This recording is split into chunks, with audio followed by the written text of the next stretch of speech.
എൻ്റെ പേര് ഗീതാദേവി എന്നാണ്. ട്രിവാൻഡ്രത്താണ് സ്വദേശം. 16 വർഷം കൊണ്ട് ബ്രഹ്മകുമാരീസ് വിദ്യാലയം ഈശ്വരനെ തിരിച്ചറിഞ്ഞിട്ട് 16 വർഷമായി. ബാല്യം തൊട്ട് ഒരുപാട് ടെൻഷനുള്ളൊരു ജീവിതമായിരുന്നു. 5 പ്രാവശ്യം ആത്മഹത്യക്ക് ശ്രമിച്ചിട്ടുണ്ട്.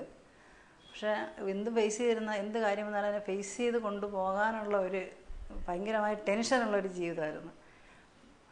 ഈശ്വരന് 16 വർഷം ഈശ്വരനെ തിരിച്ചറിഞ്ഞതിന് ശേഷം എന്തും അതിനെ ഫേസ് ചെയ്ത് കൊണ്ടുപോകാമെന്നുള്ള ഒരു ആത്മീയമായ ഒരു എനർജി എനിക്ക് ഈശ്വരനിൽ നിന്ന് കിട്ടിയിട്ടുണ്ട്. അതിനുശേഷം ശാന്തസുന്ദരമായ ഒരു ജീവിതമാണ് നയിക്കുന്നത്. പക്ഷേ അതിന് മുന്നേ എനിക്ക് പറയാനുള്ളത്, ഈശ്വരനെക്കുറിച്ച് എനിക്ക് അറിയാനായിട്ട് എനിക്ക് അമ്പലങ്ങളിൽ പോകുമ്പോൾ എനിക്ക് പുരാണങ്ങളിൽ നിന്നൊക്കെ ഒരുപാട് വാക്കുകൾ കിട്ടിയിട്ടുണ്ട്. പക്ഷേ അതിൻ്റെ സംശയം തീർക്കാനായിട്ട് എന്താണ് അതിൻ്റെ വാക്കിൻ്റെ അർത്ഥമെന്ന് അറിയില്ലായിരുന്നു. ഈ വിദ്യാലയത്തിൽ വന്നതിന് ശേഷം ആ വാക്കുകളുടെ അർത്ഥമെല്ലാം എനിക്ക് മനസ്സിലായി. എന്താണ് ഈശ്വരൻ, എവിടെയാണ് നമ്മൾ തേടേണ്ടതെന്നുള്ള ഒരു അറിവ് എനിക്ക് കിട്ടി. അതിനുശേഷം നല്ല ശാന്തസുന്ദരമായൊരു ജീവിതമായിരുന്നു. ഇതിനെ ലോകത്തെ അറിയിക്കാമെന്നുള്ള ഒരു ഇതിലായിരുന്നു. അവസരം കിട്ടുമ്പോഴൊക്കെ ഞാനത് എല്ലാവർക്കും ഈശ്വരനെ കുറിച്ച് പറഞ്ഞു കൊടുക്കാറുണ്ട്. ഇന്ന സ്ഥലത്ത് ഇന്ന ശാന്തസുന്ദരമായ ഒരു ജീവിതം നയിക്കാൻ പറ്റും.